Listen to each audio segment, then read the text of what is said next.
started. Right. German, that man's up to something. Woo! Hi guys, welcome back to the Sneaker Club. If you're new here, this channel is all about sneakers and sneaker culture, and it's me taking you guys on a journey to learn about those topics. So if that sounds good to you, remember to subscribe, comment, and like on the video, and let's get engaging and talking, people. Okay, so today I'll be taking you guys through a brief history of Nike. I'll also talk about some cool collaborations they've done, some of my favorite shoes, and I'll be introducing a new concept called What's in the Box, right? Where I'll be pulling out cards and teaching you guys a new sneaker term every episode.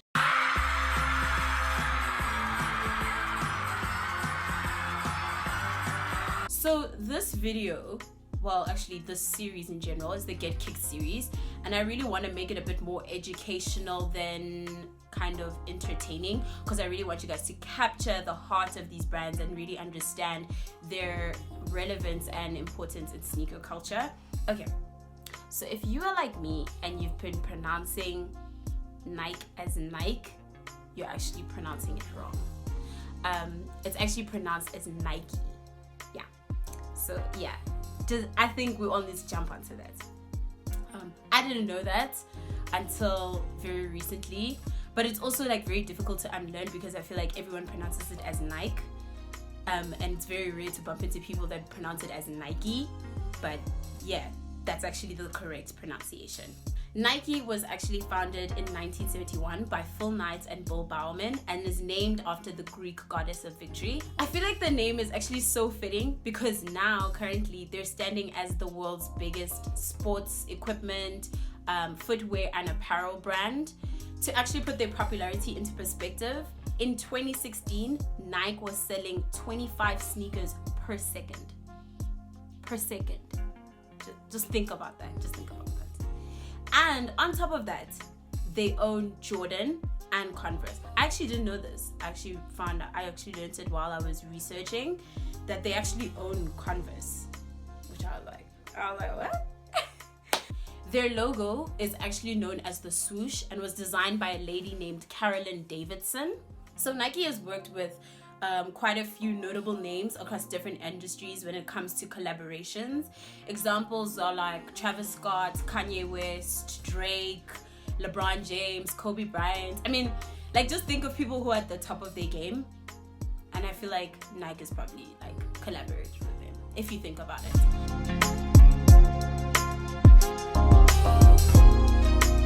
I feel like that's actually their brand. Like, it's like their brand identity to do stuff like that. One of the really big moments in pop culture that Nike has had was the Air Yeezy, which was their collaboration with Kanye West.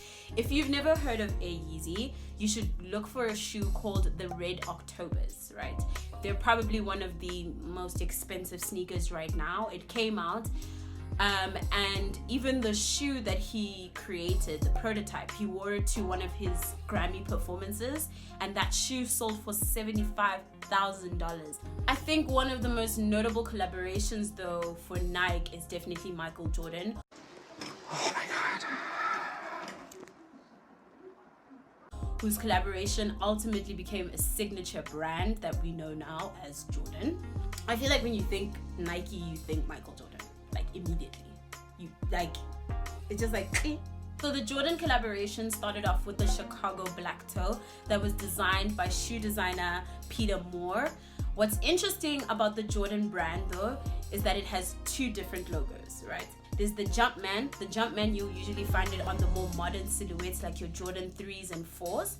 And then there's the Wings logo. The Wings logo is usually on the older silhouettes and the retro editions. So think of your Air Jordan 1 retros, right? Also learned that the Air Jordan 3s are considered to be the best Jordan silhouette. I disagree because I love an Air Jordan 1 any day, every day. That was designed by popular shoe designer Tinker Hatfield.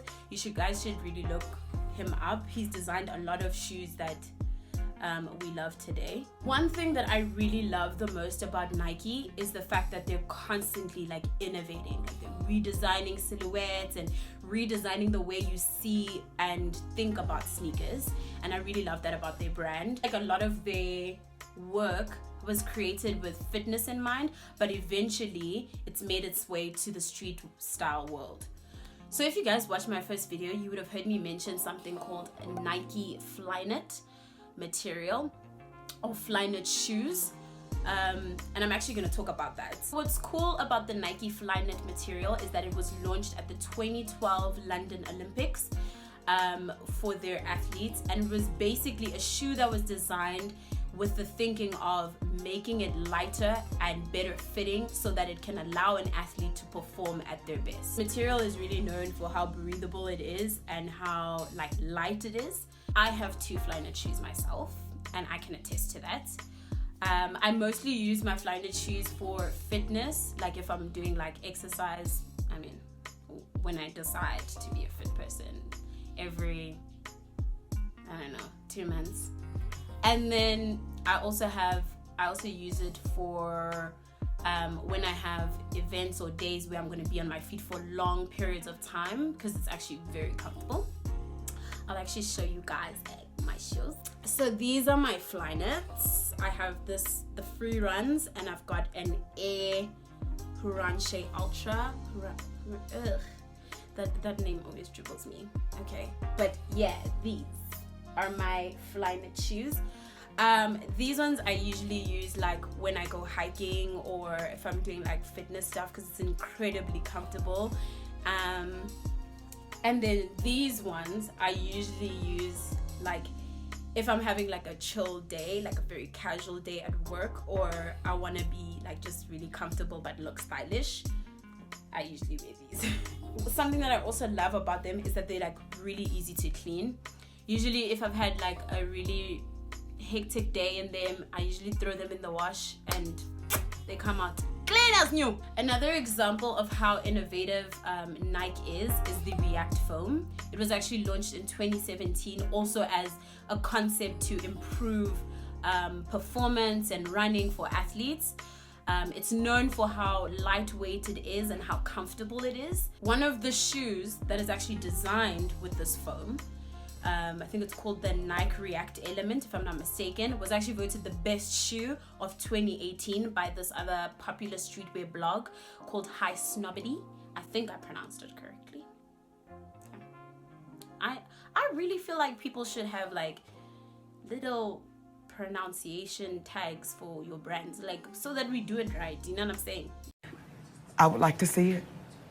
I recently bought, well not recently, actually yesterday, I bought AF1s Air Force Ones that actually have the React foam in them. And okay, let me just show you the shoe.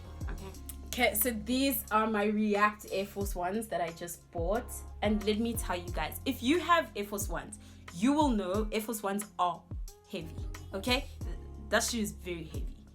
I mean, I won't stop buying them, but it is a heavy shoe. This shoe is so light. I could barely feel it on my feet, and I was actually quite shocked because I expected it to be heavy because I've already got a pair of Air Force Ones that are in cream. Another thing that I liked, well, I mean, I would notice something like this because I'm very pedantic about my sneakers, but inside, I don't know if you guys can see. Yeah. So inside, this is the foam. This is not lining. This is the actual foam. What I really like is that when you feel inside, you'll actually discover that it's actually built into your sole. So it's not like other shoes. Let me show you an example. Like you see with my Flyknit shoes.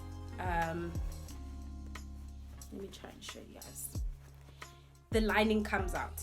With the React, ain't no lining coming out because it's attached to your shoe, my boy. You understand?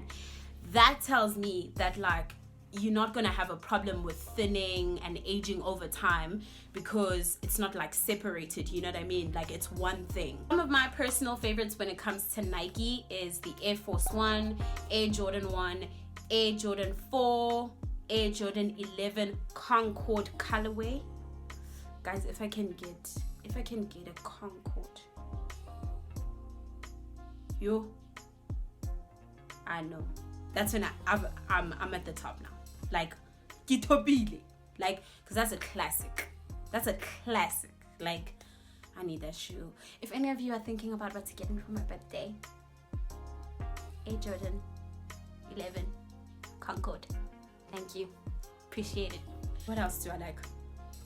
Oh, Air Max 95, definitely. React Element, absolutely.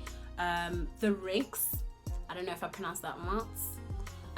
Air Hiranche, and the Nike SB Zoom Stefan Janowski.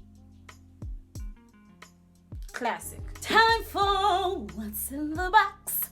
Okay, so I'm just gonna give it a little shake. And then I'm gonna pick out a word from here.